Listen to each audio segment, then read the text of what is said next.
his wealth, sometimes by hundreds of millions of dollars, to banks and insurers.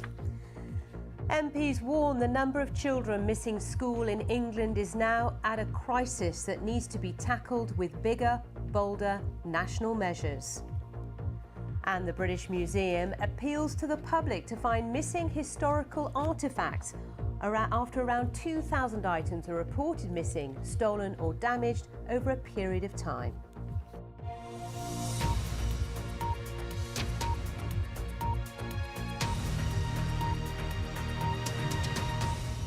Hello and a very warm welcome. I'm Sally Bundock, and we start in the United States, where a New York court has ruled that Donald Trump committed fraud by repeatedly overstating the value of his business assets.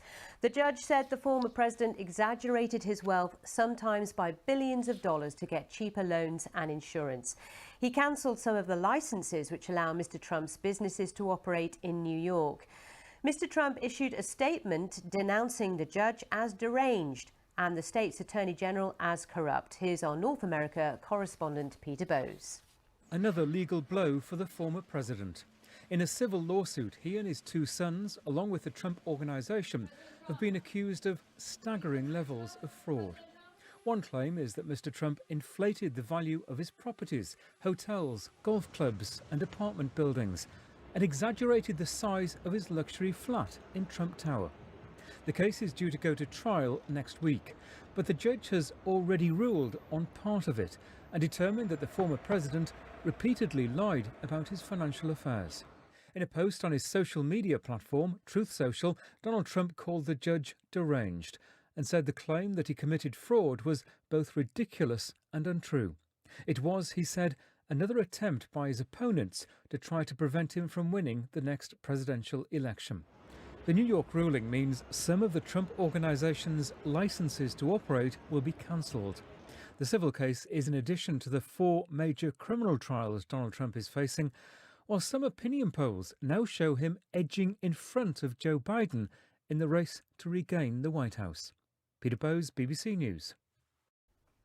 Well, let's discuss this with former federal prosecutor Neama Rahmani. Neama, good to have you on the programme. What do you make then of this judgment?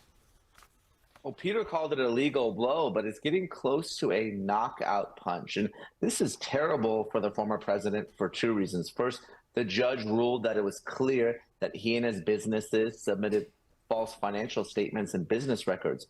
But this is also the same judge who is going to be the fact finder in this case. There's no jury here. So this judge is also going to be ruling on the other charges, such as insurance fraud and conspiracy, and deciding how much damages Trump and his organization have to pay.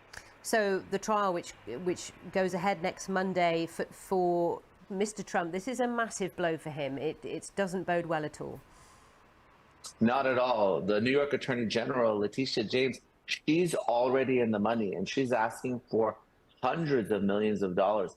But setting that aside, part of the judge's ruling has revoked the business license for the Trump organizations, which means they can no longer operate in the city of New York. The court has appointed a receiver or an independent monitor who's going to have to manage those businesses and may even have to wind them down. And, you know, what are the other consequences of this? I mean, this is a civil trial. He won't be put behind bars, of course, but what could the court decide in terms of what Trump and his organization has to do?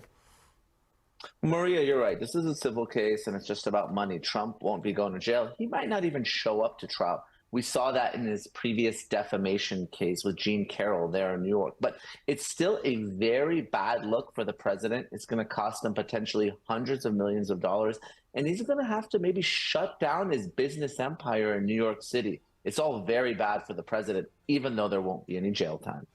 Financially, it's bad, but if you look at the polls, he's doing extremely well. Certainly is the front runner for the Republican nominee. Well, Trump certainly is an enigma. Notwithstanding his legal problems, he seems to get a bounce in the polls every time he's charged with a new crime or faces a new lawsuit. So when it comes to the political side of things, Trump is certainly doing very well. The question is, will all these legal troubles well, they add up and maybe be too overwhelming. Dealing with 4 indictments in different jurisdictions, all while having to campaign for president. It won't be easy.